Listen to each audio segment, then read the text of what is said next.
Now, the controversy surrounding the release of more than 23 tons of ginger roots from the port of Mombasa, which had been declared unfit for human consumption, has taken a new twist after the company behind the imports said the ginger was in good condition and not meant for consumption.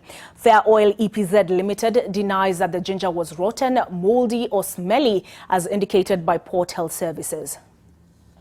NTV Kenya visited the Fair Oils plant at the export processing zone in Athi River last evening. The customs seal installed by the EPZ custom officials remained intact, but the ginger was far from being the company blamed on the storage conditions. What we are importing is fresh ginger. What you are seeing now is drying ginger. Fresh ginger has a moisture content of about say between 50 and 56. So when you expose the roots into atmosphere, definitely it will start losing that water.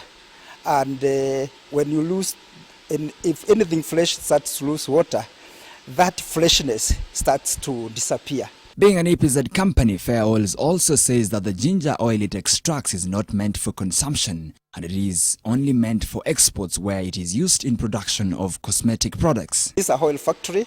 It's not meant for food. That is what really we felt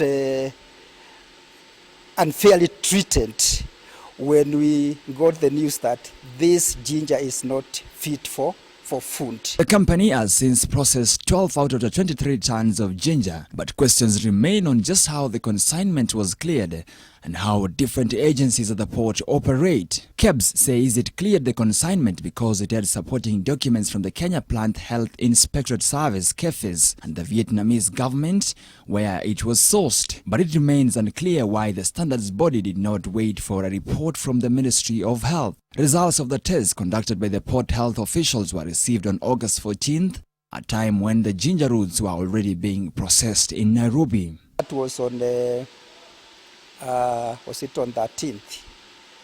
Then when we started processing on 16th, we received a message from the same custom officer that there's a government body which feels uncomfortable that this ginger is not fit.